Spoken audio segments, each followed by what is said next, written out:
En los 2 últimos domingos estuvimos viendo y aprendiendo acerca de cómo huir y cómo Dios nos ha dado todos los recursos para hacerlo, para huir, escapar del pecado. Cualquiera sea su nombre en cualquier aspecto de sus vidas, el Señor nos ha dado instrucción, nos ha dado herramientas, nos ha dado un sistema por el cual nosotros podemos perseverar en santidad, pero también aprendimos a perseguir lo eterno. Hemos estado viendo por 2 semanas y Dios quiera que hayan podido meditar y así aprender a poner en práctica la palabra de nuestro Dios. El apóstol Pablo nos decía que Timoteo debía huir de todo aquello que era pecaminoso, de todo aquello que podía alejar sus ojos de Dios. Era su responsabilidad y la responsabilidad de cada creyente huir. Ni siquiera quedarse a ver si puede aguantar. No, debe huir y lo deben hacer por amor al Señor. Recuerden cuando José estuvo la tentación delante de él, él no dijo, a ver si aguanto, me voy a quedar a ver hasta dónde puedo aguantar, a ver si puedo luchar con esto internamente. Él no se puso a pensar en esas cosas, no se puso a pensar en los ojos de Potifar. Él dice, no puedo hacerle esto a mi Dios. O sea que por amor a su Dios, por no afectar el nombre de su Dios, él tuvo poder, él tuvo fuerzas y utilizó los medios que Dios le había dado, como sus 2 pies, para salir corriendo del pecado. Eso es lo que hemos estado aprendiendo, hermanos. Dejar de hacer lo malo, pero persiguiendo lo eterno, persiguiendo aquello que Dios nos ha establecido en su palabra, como por ejemplo la justicia, la piedad, la fe, el amor, la paciencia y la mansedumbre. Esos términos ya lo hemos visto la semana pasada, así que los que quieran profundizar en esos términos, por favor escuchen el sermón anterior y están en las páginas. Pero debemos decir que estas virtudes que hemos estado aprendiendo es lo que Dios espera de aquellos que conforman la familia de Dios. O sea, Dios espera esto de los cristianos. O sea, hermano, hermana, Dios espera estas virtudes de vos. Y sé que, hermanos, cuando somos expuestos a su palabra, cuando uno escucha la voz del buen pastor, mis ovejas oyen mi voz, dijo el Señor. Cuando escuchamos la voz del buen pastor, somos desafiados, pero a la vez somos animados. ¿A qué? A seguir sus pisadas, sabiendo que su voluntad siempre será buena y perfecta para nuestras vidas. Somos exhortados, somos animados, como cuando el propio Jesús dijo en Mateo 10:38, el que no toma su cruz y me sigue, y sigue en pos de mí, no es digno de mí. Jesús estaba exhortando a los oyentes a tomar su cruz, a negarse a sí mismo, a morir a sí mismo todos los días, pero también animándolo a seguir en pos de él. Y cuando somos animados, exhortados, también debemos entender que esta tarea de cultivar en nosotros estos hábitos piadosos, al intentarlo o al esforzarnos en cultivar esto en nosotros, no será fácil. No es fácil. Y es por eso que no debemos ninguno de nosotros bajar por ninguna razón la guardia. Recuerden cuando Jesús estuvo en la noche donde él iba a ser entregado, él pidió a sus discípulos que oren. Es algo que el Señor nos manda hacer y entonces Jesús le dijo a sus discípulos, oren. Pero cuando él volvió, encuentra a sus discípulos durmiendo. Entonces él afirma esto y dice, a la verdad el espíritu está dispuesto, pero la carne es débil. Pero hermanos, estas palabras que nuestro Señor Jesucristo dijo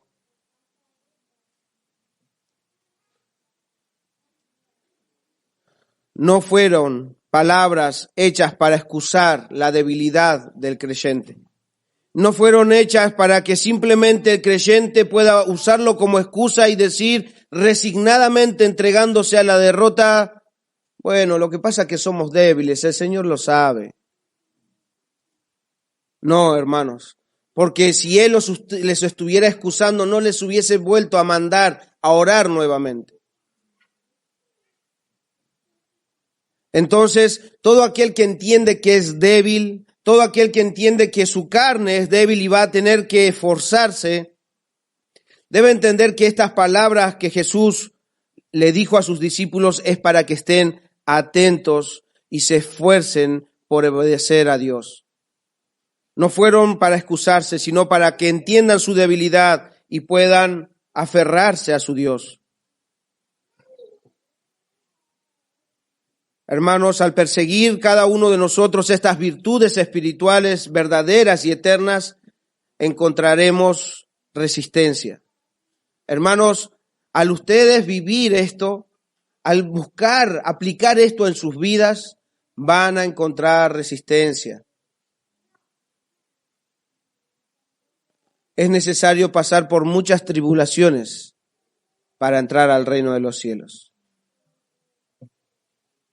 Entonces vamos a encontrar resistencia en nosotros mismos, en nuestros propios pensamientos, en la debilidad de nuestra carne, resistencia por parte de la serpiente antigua que con mentiras y artimañas intentará desanimarnos y que desviemos nuestra mirada del autor y el consumador de nuestra fe. Él intentará incluso desviar nuestra mirada de la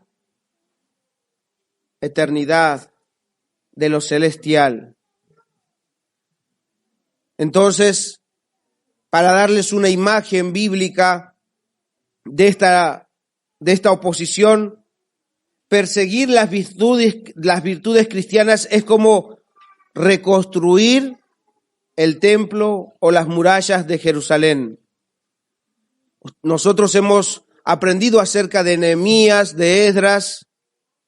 Ellos cuando fueron llamados por el Señor a reconstruir, a trabajar por Dios, se levantó oposición. Así también, mis hermanos, al nosotros intentar poner en práctica todas estas virtudes espirituales, se levantarán oposición. Tendremos a nuestro alrededor un Sanbalat, un Tobías, que intentarán frenar la obra de nuestro Dios. Pero ante la oposición, el pueblo de Dios, leemos en Nehemías 4:17, esto: los que edificaban en el muro, los que acarreaban y los que cargaban, escuchen, con una mano trabajaban en la obra y en la otra tenían la espada. Este pueblo había aprendido a trabajar por lo eterno, había aprendido a trabajar para su Dios, pero conociendo las acechanzas, las oposiciones, se permanecían atentos. Ellos estaban listos por si tenían que librar la lucha, la batalla, pero no dejaron de reconstruir. Y ya conocemos el final de esta historia. Ellos lo lograron. Ellos tuvieron su recompensa. Así que, hermanos, en este intento, en esta lucha, en esto esforzarnos por poner en práctica las virtudes cristianas, vamos a encontrar oposición, pero no es excusa para dejar de trabajar. No es excusa para simplemente resignarnos y de darnos a la derrota. Debemos empuñar en nuestras vidas y en nuestros corazones la espada y debemos encontrar fuerzas en el amor por nuestro Dios para seguir trabajando en estas virtudes que el apóstol Pablo nos ha dejado de enseñanza. El pueblo estuvo dispuesto, la iglesia debe estar dispuesta para trabajar para su Dios.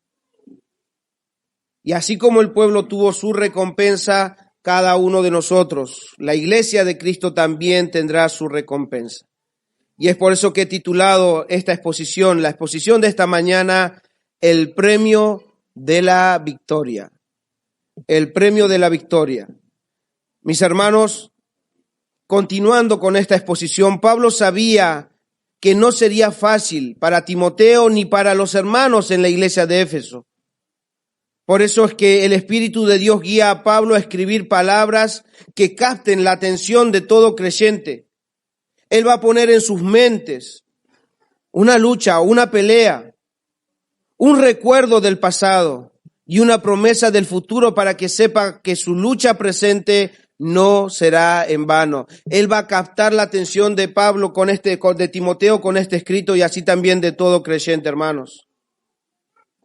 No es fácil, pero debemos ver esta lucha a la luz de la realidad en la cual nos encontramos. Entonces,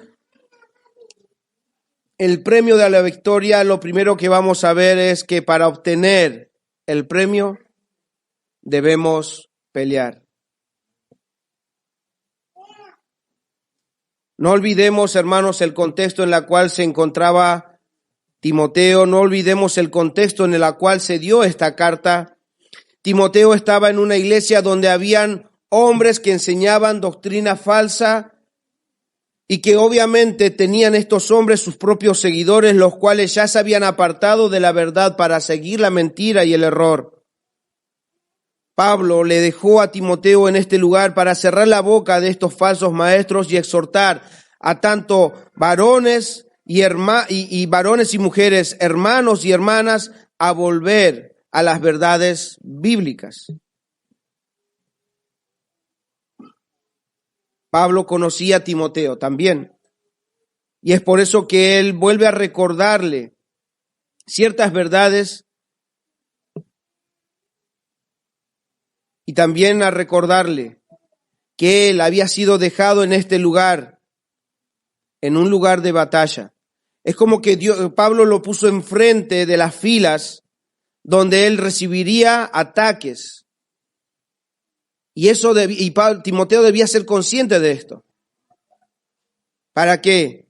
Para que pueda pelear la buena batalla. Por eso dice en el versículo 12, después de haberle dicho, tú huye, mas tú, oh hombre de Dios, huye de estas cosas y sigue la justicia, la piedad, la fe, el amor, la paciencia, la mansedumbre. Y ahora le dice, pelea la buena batalla de la fe, echa mano de la vida eterna, a la cual asimismo fuiste llamado, habiendo hecho la buena profesión delante de muchos testigos.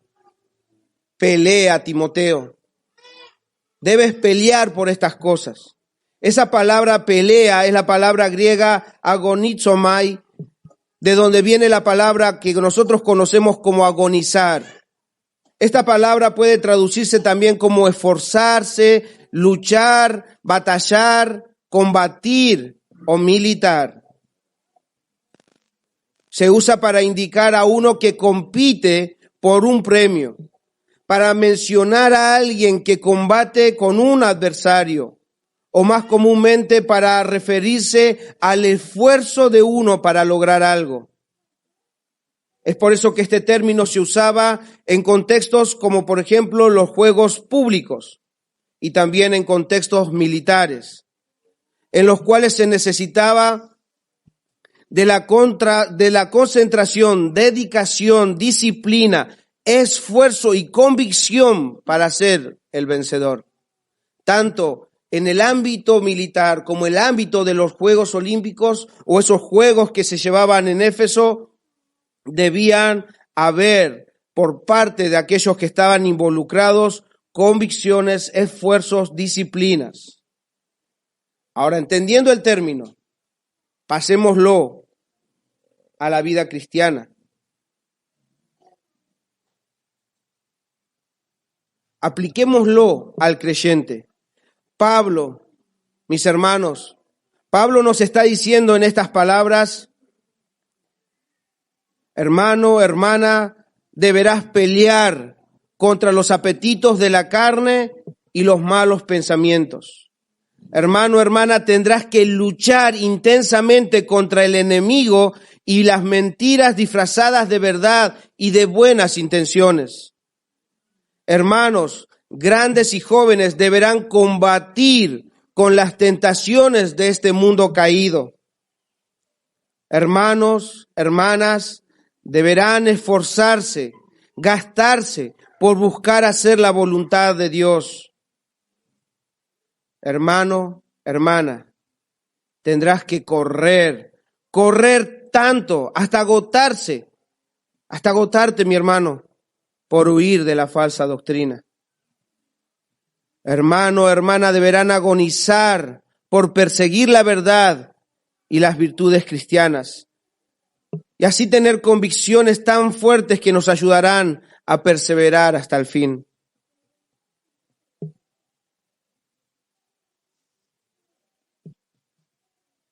En la traducción Palabra de Dios para Todos, dice: haz todo lo posible por ganar la carrera. Pelea la buena batalla, haz todo lo posible para ganar la carrera. La Septuaginta dice: combate el bello combate de la fe. Y la traducción lenguaje actual dice: imita al deportista que se esfuerza por ganar la competencia. Esa es la imagen que Pablo quiere poner en Timoteo. No va a ser fácil, pero nadie les prometió un cristianismo fácil. A veces nosotros pedimos a Dios que nos aumente la fe, que nos fortalezca y nos haga madurar, pero sin nosotros poner ningún tipo de esfuerzo. Lo comentaba, estamos en una cultura donde es tan fácil todas las cosas. Si de alguna manera en casa nadie cocinó, nadie se esforzó en cocinar, pedido ya. Pedido ya lo resuelve todo. Todo fácil, sin ningún esfuerzo.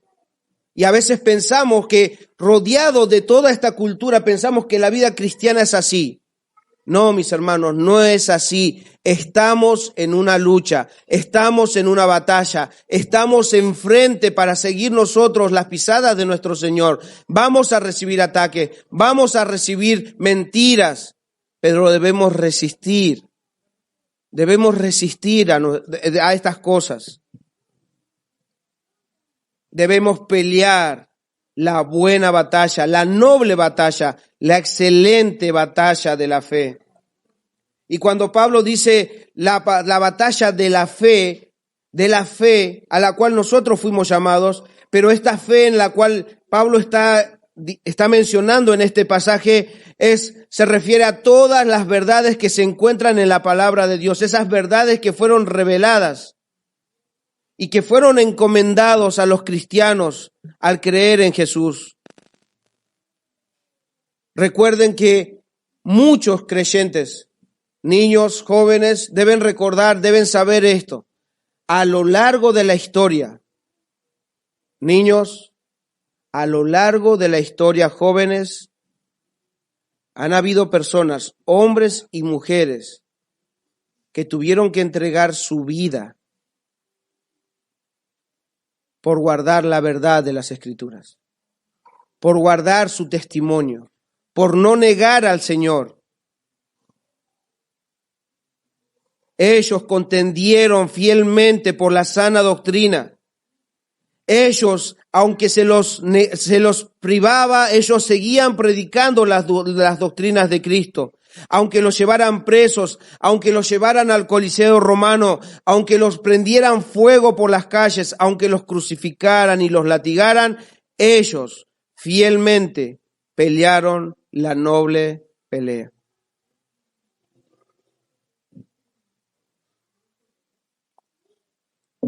Pero Pablo dice y continúa: pelea la buena batalla, echa mano de la vida eterna. Y en esto debo aclarar, hermanos, que Pablo no le está diciendo a Timoteo que debe pelear por obtener la salvación, o que debe echar mano, debe ganarse la salvación.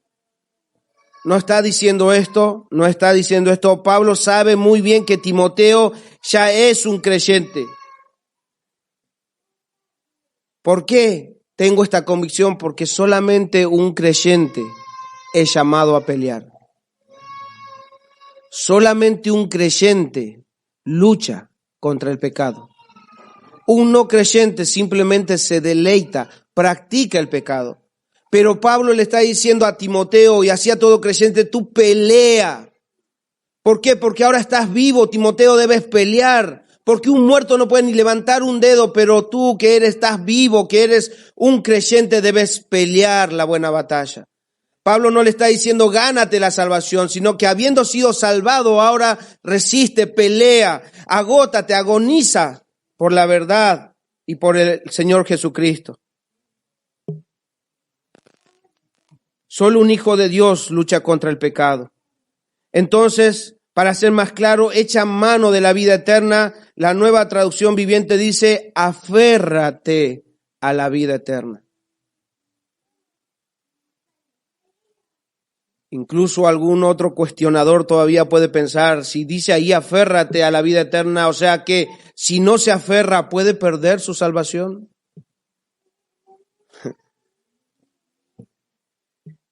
Tampoco, mi hermano, si todavía estás tentado a pensar que nuestro Cristo y su Evangelio es insuficiente, si todavía estás pensado a tentar que Cristo ahí no consiguió la victoria en el Calvario, ahí en la cruz, tampoco estas palabras están refiriéndose a que una persona puede perder si no se aferra a la verdad.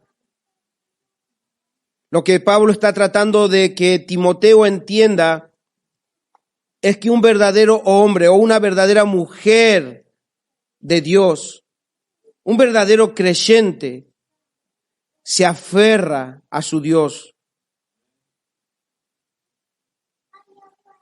¿Y por qué quiere meter esto en la cabeza de Timoteo y que él se convenza? Porque recuerden, hermanos, nunca se olviden del contexto. En la misma congregación habían falsos, habían aquellos que no se conformaban a las sanas doctrinas, aquellos que no se conformaban a la verdad bíblica y tenían seguidores. O sea que había muchos aquí adentro, como en ese momento, así también acá, había muchos en ese lugar, en la iglesia de Éfeso, que decían ser creyentes, que decían ser seguidores de Jesús.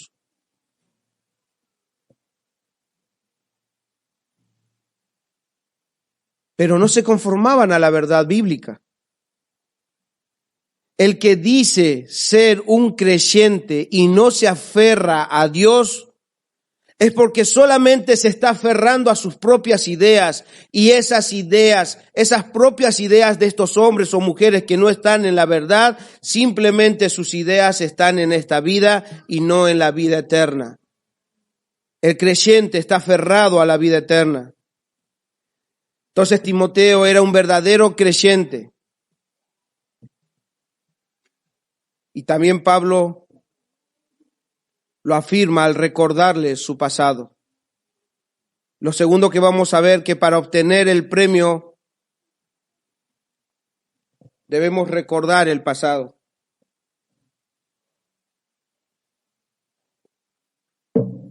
Debemos recordar de dónde Dios nos ha sacado.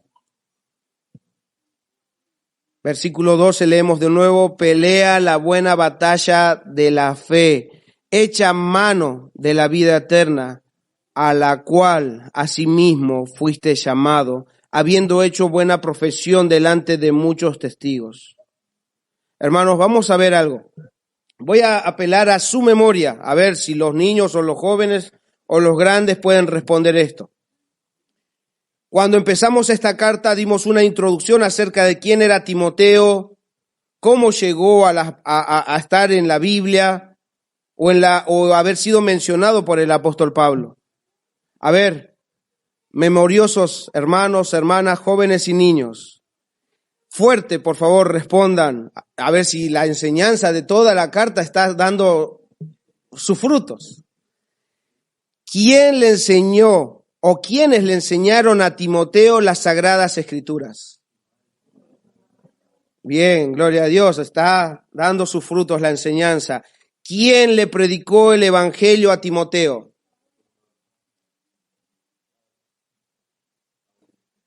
En uno de sus viajes, Pablo, llegando a la ciudad donde donde vivía Timoteo, o sea, si bien no afirma, obviamente los historiadores entienden, aquellos que estudian, es que porque Pablo lo llama hijo de la fe, entonces se entiende como que en ese viaje, cuando él pasó por la ciudad de Timoteo, él escuchó el evangelio. ¿Quién lo tomó para para tomarlo como su colaborador? Pablo. Pero ¿quién llamó a Timoteo de la muerte a la vida? Hermanos, tanto Pablo como la madre y la abuela de Timoteo solamente fueron instrumentos que sembraron verdades bíblicas en el corazón de Timoteo. Esta es una esperanza para todo padre, para todo hermano que piensa en los niños y en los jóvenes de esta congregación. Esta es una esperanza, esto es un empujón para que no se cansen de hablar, no solamente a los niños, a los jóvenes, y que de los grandes, incluso para los grandes. Que la semilla del evangelio que están escuchando día tras día, va a hacer que un día escuchen el llamado de Dios. Nosotros, como Timoteo, como Pablo, simplemente somos instrumentos.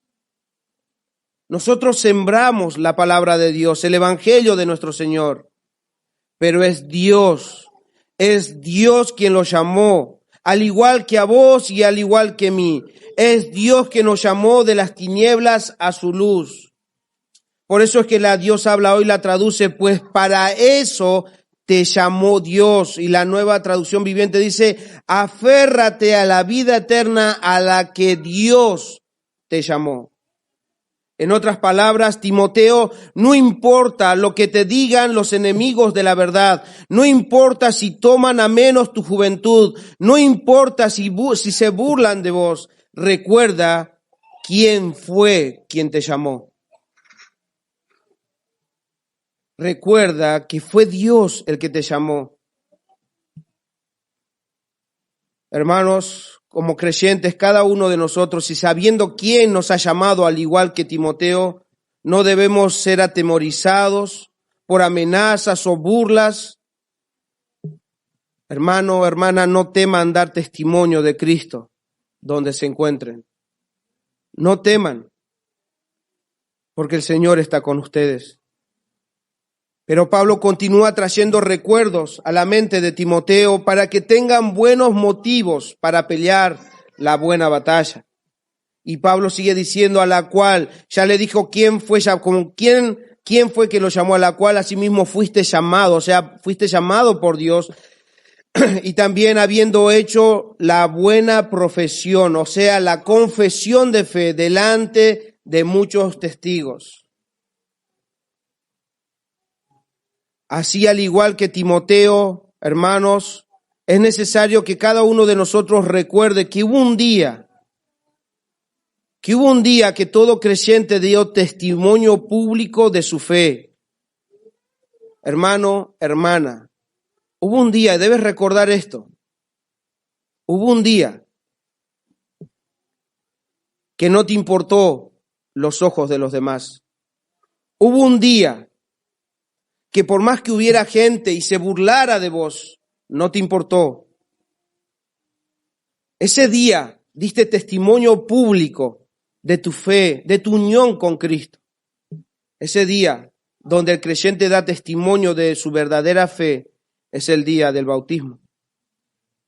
Muchos historiadores creen que lo que Pablo está tratando de meter en la mente de Timoteo, es ese día. Pues el día del bautismo es y será el día donde el creyente grita a los cuatro vientos de que se ha unido a Cristo Jesús y lo hace verdaderamente delante de muchos testigos. A veces uno puede leerlo y uno lo relaciona con nuestros bautismos y sí, nosotros también nos bautizamos y dimos testimonio, pero si nos ponemos en el contexto de Timoteo, si nos ponemos en el lugar de Timoteo, ¿quién de ustedes fue amenazado de muerte, por ejemplo, por haberse bautizado acá? ¿Alguno? Pongámonos en el lugar de Timoteo. Timoteo, en el momento de dar públicamente su testimonio, de haberse unido con Cristo, ese día él se estaba convirtiendo en enemigo de los judíos. Pues él estaba confesando que Jesús es el Hijo del Dios viviente, que Jesús es el Cristo, que Jesús es el Mesías. ¿Y saben qué? No le importó. Pero también ese día él se estaba convirtiendo en enemigo del gobierno de turno.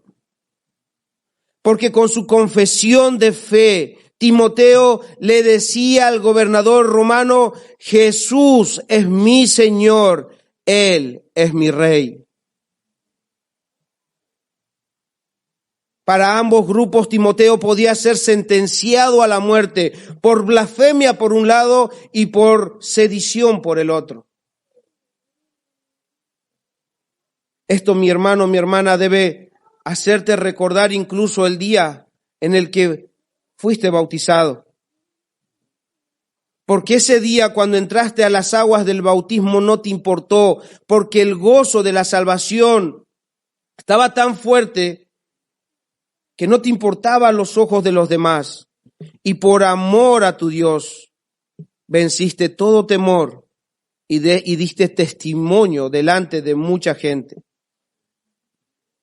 Pero ahora debes preguntarte, porque Pablo le está llevando a la mente a esto porque Pablo Timoteo de alguna manera tenía un carácter débil. Ahora, mi hermano, mi hermana, debes preguntarte, si en el día del bautismo no te importaba nada, no te importaba que te vieran, no te importaba que se burlaran de vos, ¿cuánto te importa ahora lo que dirán los demás? ¿Cuánto te pesan las burlas de los demás? ¿Cuánto te importa que te rechacen por seguir a Cristo? ¿Cuánto te importa lo que piensen los demás si les testificas de Cristo? ¿Cuánto te importa hoy? Hermano, hermana, ¿cuánto te importa lo que Dios piensa cuando no estás dando testimonio de Él?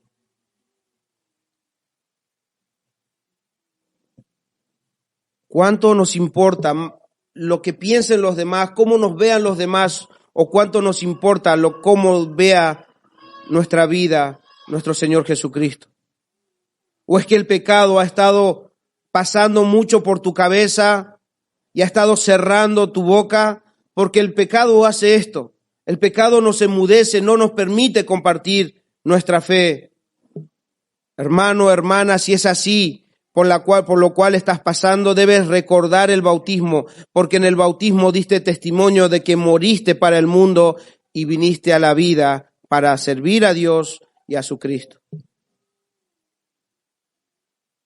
Si meditas en esto, podremos darle gloria a Dios si después de hoy vuelves a abrir tu boca para testificar de Cristo. Pero como les dije el otro día cuando estudiábamos el estudio de los atributos, si vas a abrir tu boca mañana, si vas a abrir tu boca hoy o en la semana, no lo hagas por culpa, porque no estoy diciendo esto para que sientas culpa, sino para que recuerdes tu bautismo y para que sepas y recuerdes quién fue quien te llamó, porque Él nos llamó para que nosotros demos a conocer las virtudes de Él. Tercero, para obtener el premio, seamos fieles en el presente.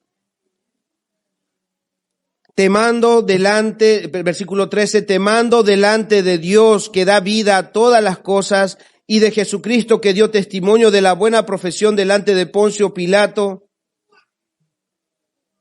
Entonces Pablo, al haber captado la atención con los recuerdos de su llamado y de la confesión que hizo delante de muchos testigos, ahora pone al mismo Dios, a este mismo que lo llamó, y a Jesucristo quien lo salvó, como aquellos que ven su lucha por mantener su fidelidad, por mantenerse fiel a la palabra de Dios. Son los ojos de estos dos que están sobre Timoteo, temando delante de Dios que da vida a todas las cosas. Mis hermanos, al igual que Timoteo, debemos tener la convicción de que es Dios el dador y sustentador de la vida. Si Timoteo estaba vivo, era por Dios. Y aunque los judíos o romanos o los falsos maestros podían amenazarlo de muerte, la vida no estaba en sus manos. La vida de Timoteo estaba en las manos de Dios. Y esto no es diferente para nosotros. Dios nos mantiene vivo a cada uno de nosotros. No estás vivo porque seas fuerte, no estás vivo porque tengas más posibilidades que otros. Estás vivo por Dios y estás vivo para Dios. Pero también debes saber que tu vida está delante de los ojos de Dios. Estás vivo para Dios, pero vives delante de los ojos de Dios.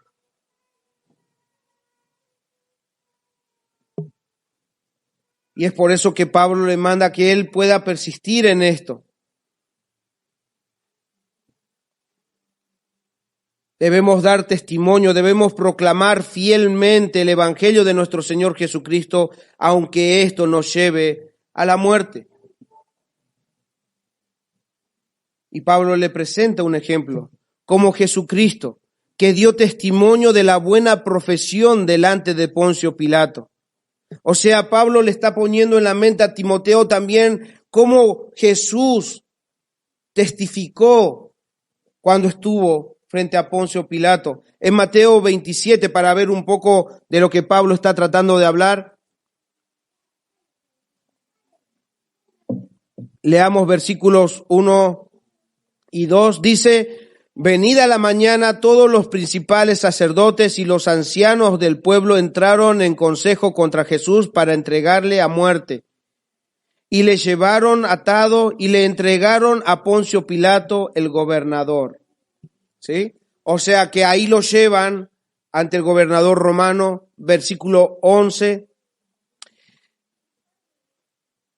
Jesús pues estaba en pie delante del gobernador, y éste le preguntó diciendo: ¿eres tú el rey de los judíos? Y Jesús le dijo: tú lo dices. O sea, tú lo has dicho. Él no se negó, él no dijo: si te digo esto me van a apedrear o me van a crucificar. Él dio testimonio de quién era él delante de Poncio Pilato.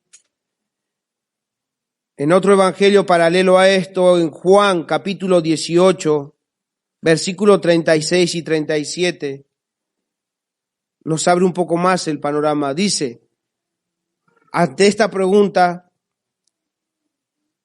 porque también cita la misma situación que fue ante Poncio Pilato y le hizo esta pregunta. Ahora escuchen, Jesús respondió Jesús, versículo 36 del 18, dice: Mi reino no es de este mundo. Si mi reino fuera de este mundo, mis servidores pelearían para que yo no fuera entregado a los judíos, pero mi reino no es de aquí. Le dijo entonces Pilato: Luego, ¿eres tú rey? Respondió Jesús: Tú dices que yo soy rey. Y escuchen esta afirmación: yo para esto he nacido. Y para esto he venido al mundo, para dar testimonio de la verdad. Todo aquel que es de la verdad oye mi voz. Cristo nació para ser rey. Cristo nació como rey. Cristo es el rey. Para esto he nacido, para esto he venido al mundo, pero su reino no es de este mundo. Jesús podía haberse negado, pero su testimonio fue fiel hasta la muerte y muerte de cruz. Si ustedes leen y siguen el relato, saben que después de esto fue entregado a la crucifixión. Entonces, teniendo en mente Pablo esto, le da este mandamiento, que se mantenga fiel ante toda la revelación que Dios le ha dado. No debía adulterarla. Versículo 14 dice que guardes el mandamiento sin mácula ni reprensión. Palabra de Dios para todos dice que hagas todo, escuchen por favor, que hagas todo exactamente como se te ha pedido y de manera que nadie pueda criticar. Hoy en día el cristianismo es bastante criticado. Es bastante criticado. ¿Y saben por qué? Porque simplemente no se han mantenido fieles a su palabra. Pero a los creyentes antiguos también los criticaban, pero por su fidelidad. Se burlaban, los perseguían, pero por mantenerse fieles a Cristo. No por adulterar la palabra de Dios.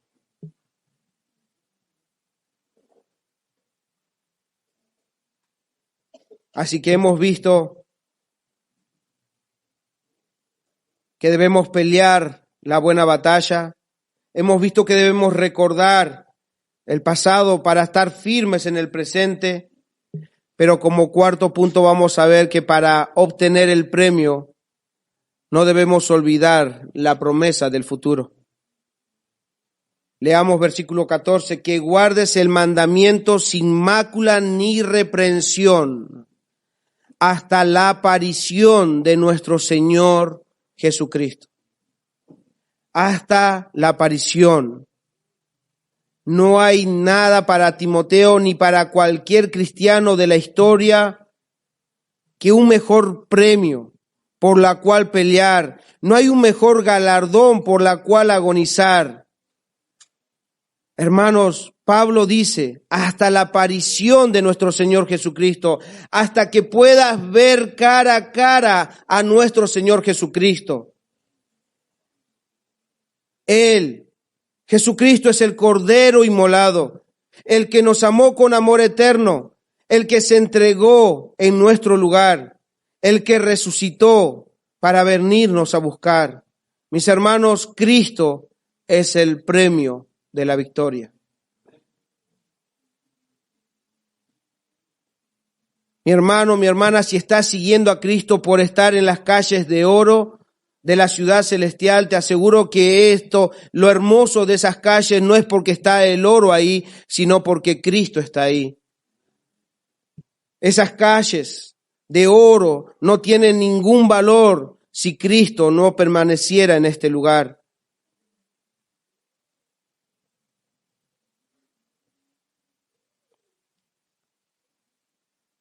Si pelean la buena batalla, háganlo para que puedan ver su premio, ver a Cristo Jesús. Mi hermano, mi hermana, la lucha que libramos contra el pecado pronto tendrá su fin. Y esta lucha no es en vano. El sostener la verdad tendrá su recompensa. Morir por Cristo es verdadera ganancia. Y el día llegará. Ese día llegará, mi hermano. Él vendrá y nos tomará para que donde Él está, también nosotros estemos. No un día, no una semana, sino por la eternidad. Él vendrá a buscarnos. Él regresará. Él lo ha prometido y Él lo hará. Ese es el premio de la victoria. Él es nuestro premio. Él es nuestro galardón. Él es lo que nosotros debemos esperar. Pero también debo decir, aquellos que todavía no han puesto su confianza en Cristo, que la Biblia enseña que cuando Él venga, cuando Jesús venga, todo ojo lo verá, toda rodilla se doblará, toda lengua confesará que Jesucristo es el Señor. Todos lo harán. Hasta aquel que dice que ser ateo, todos se doblarán delante de Él. Pero mi amigo, mi amiga, ¿estás esperando la venida de Cristo? o estás temiendo su regreso? ¿Lo esperas con ansias como la iglesia espera a su amado? ¿O estás muy cómodo en este mundo que pronto tendrá su fin? Mi amigo, mi amiga, ¿estás listo para recibirlo? ¿O es que serás sorprendido? Porque para algunos Él vendrá como el Salvador, pero para otros como un juez justo que condenará a todo pecador. A algunos Él los llevará con Él al cielo, a otros los arrojará al fuego eterno. ¿Cuál de esos dos eres hoy? Si Jesucristo viene hoy, porque Jesús mismo dijo, ustedes no saben el día ni la hora, pero si hoy Jesús viniera, ¿dónde irías? O si hoy murieras, ¿dónde irías? Entonces, te ruego que escuches la llamada de atención, porque es tiempo de que te reconcilies con Dios por medio de Jesucristo. Si vienes a Él en arrepentimiento y fe, Él te dará vestiduras blancas, estas vestiduras aptas para presentarte delante de Él, porque para esto Cristo murió en tu lugar. Él puede salvarte y perdonar todos tus pecados, pero debes reconocer tus pecados y creer en Jesucristo, quien murió y resucitó para darte vida y vida eterna. No podrás obtener la vida eterna de otra manera. Jesús es el camino, la verdad y la vida, y nadie llegará al Padre si no es por Él. Debes arrepentirte y creer, mi amigo, mi amiga, jóvenes y niños y grandes que todavía no han puesto su confianza en Él, porque Él vendrá y no tardará. Versículo 15 dice, la cual a su tiempo, la venida de Jesús, el regreso de Jesús, la cual a su tiempo mostrará quién será quien nos envía nuevamente al Salvador. El bienaventurado y solo soberano, Rey de reyes y Señor de señores, el único que tiene inmortalidad, que habita en luz inaccesible, a quien ninguno de los hombres ha visto ni puede ver, al cual sea la honra y el imperio sempiterno. Amén. Cada uno de estos aspectos hablan de nuestro Dios el Padre. Él es el que nos envió al Salvador.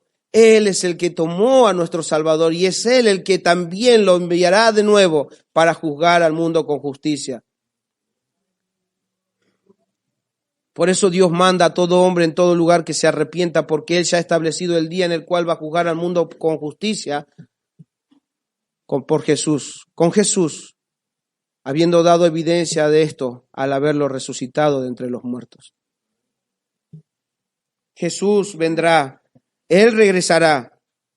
Y este Dios Padre Todopoderoso, Rey de Reyes, el Dios soberano de todo, será alabado por su pueblo. Nuestro gran trino Dios es digno de recibir la alabanza, la adoración.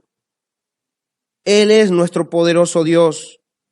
Es por eso que el pueblo de Dios, los hijos de Dios, la iglesia de Dios debe cantar, debe alabar, debe vivir una vida de adoración a su Dios, porque para eso Cristo nos ha rescatado. Cristo es como el Moisés que fue y liberó al pueblo para adorar a su Dios. Entonces el pueblo debe cantar la grandeza, la magnificencia, el poderío de nuestro Dios. Es por eso que el Salmo 136 dice, alabad a Jehová, porque Él es bueno, porque para siempre es su misericordia. Alabad al Dios de dioses, porque para siempre es su misericordia. Alabad al Señor de los señores, porque para siempre es su misericordia.